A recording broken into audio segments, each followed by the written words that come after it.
Rutgers versus Nebraska here. Don't worry, this is not the Big Ten championship game.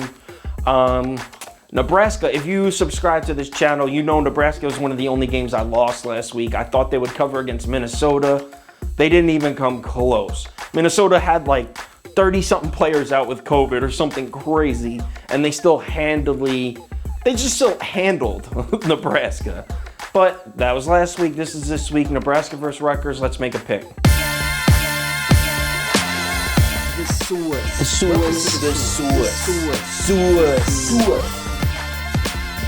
As far as tracking the money in this one, there's really, again, not much to look at. This line opened up at 6.5. Money's coming in, most of it on Nebraska. And the line's not really moving. It dropped to 6 for some reason, but then went right back up to 6.5. Money creeping in on Nebraska. I expect to see it move to 7 before kickoff. Obviously, if you're experienced better, you know 6.5 and 7 is a huge difference. 7's the second most frequent margin of victory in all football at all levels to 3. 7's the second most. So 6.5 and 7, huge difference. If this goes from Rutgers plus 6.5 to Rutgers plus 7, the value shifts, I'll tell you that much. So how do these two teams match up? Well, as far as talent goes, Nebraska's more talented. The problem is they're not really, whether you want to blame the coaching, whether you want to blame the distribution of talent, they don't utilize their weapons in the right way. They have a stud receiver in, I think his name's Wan'Dale Robinson. They can't really get this guy the ball. I mean, they rely solely on the run. If you watch Nebraska football, you know how much they rely on the run game, which is good news for Rutgers because Rutgers is actually first in the Big Ten in tackles for a loss. Those Rutgers defenders, those Scarlet Knight defenders, know how to shoot gaps and make some plays.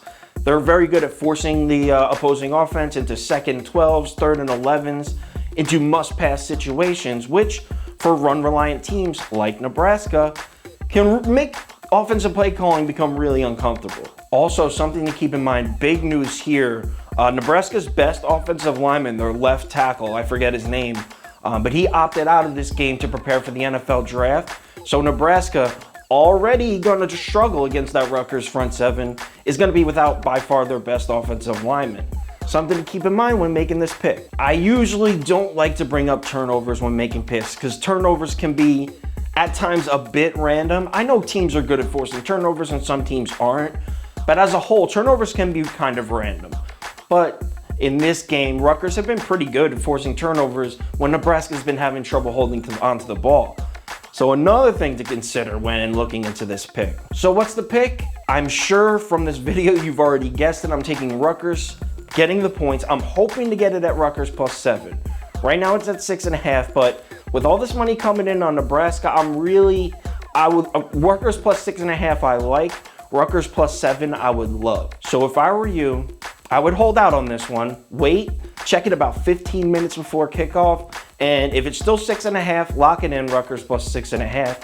It's moved to 7, maybe even put a second unit on it because I like it a lot. Lock it in.